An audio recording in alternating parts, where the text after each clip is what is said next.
ناظرین خوش آمدید ٹیوبیلائٹ کرونیکلز میں۔ آج ہم روم کی تاریخ کے ایک اور سنسنی خیز اور خوفناک باب کی طرف بڑھتے ہیں، اور یہ ہے نیرو کی کہانی، جو روم کا 5واں بادشاہ اور جولیو کلاڈین خاندان کا آخری شہنشاہ تھا۔ نیرو 17 عیسوی میں پیدا ہوا اور اس کا اصل نام لوکیس تھا۔ ڈومیشیس ہینوباربس تھا۔ جب اس کی ماں ایگریپینا نے روم کے بادشاہ کلاؤڈیس سے شادی کی، نیرو کو گود لیا گیا اور اس کا نام نیرو کلاڈیس سیزر رکھا گیا۔ نیرو کا بچپن سلطنت کے اندرونی کھیلوں اور سیاسی سازشوں کے بیچ گزرا۔ وہ ابتدا میں ایک نرم اور خوش اخلاق لڑکا لگتا تھا، لیکن جلد ہی اس کی ماں اور استاد سینیکا کے اثر کے تحت وہ طاقت کے نشے میں مبتلا ہوا۔ سن 34 عیسوی میں کلاؤڈیس کی موت کے بعد صرف 17 سال کی عمر میں نیرو روم کا بادشاہ بن گیا۔ ابتدا میں عوام کے لیے کچھ اچھے فیصلے کیے گئے، لیکن وقت کے ساتھ نیرو اپنی ذاتی خواہشات، عیش و عشرت اور ظلم میں کھو گیا۔ نیرو کا مذہب رومی پیگن تھا اور وہ رومی دیوتاؤں کا سخت پیروکار تھا۔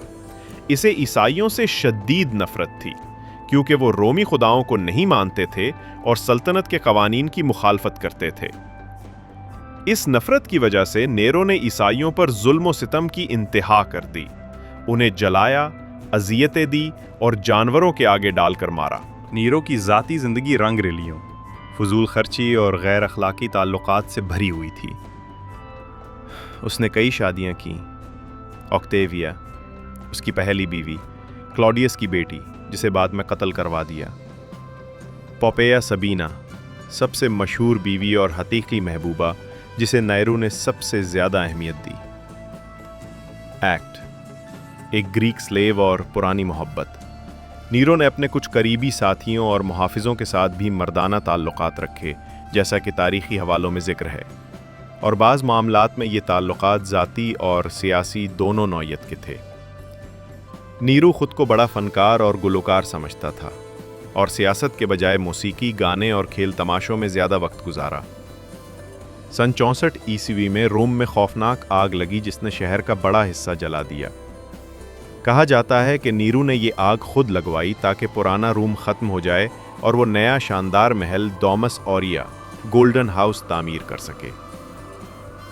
آگ کے دوران ہزاروں لوگ مارے گئے اور لاکھوں بے گھر ہو گئے۔ رفتہ رفتہ عوام، سینٹ اور فوج سب اس کے ظلم اور لاپرواہی سے بیزار ہو گئے۔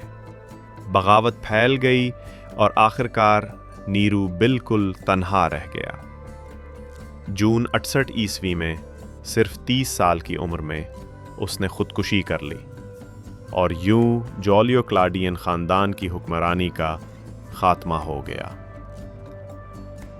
ناظرین، نیرو کی کہانی ہمیں یہ سبق دیتی ہے کہ طاقت اور شہرت وقتی ہوتی ہیں، لیکن انصاف، عدل اور صحیح رویہ ہمیشہ زندہ رہتے ہیں۔ اگر آپ کو یہ ویڈیو پسند آئی تو ہمارے چینل ٹیوبیلائٹ کرونیکلز کو سبسکرائب کریں، ویڈیو کو لائک اور کامنٹ ضرور کریں، اور دیکھتے رہیے، کیونکہ اگلے حصے میں ہم روم کے نئے بادشاہوں اور سلطنت کے بدلتے ہوئے حالات پر بات کریں گے۔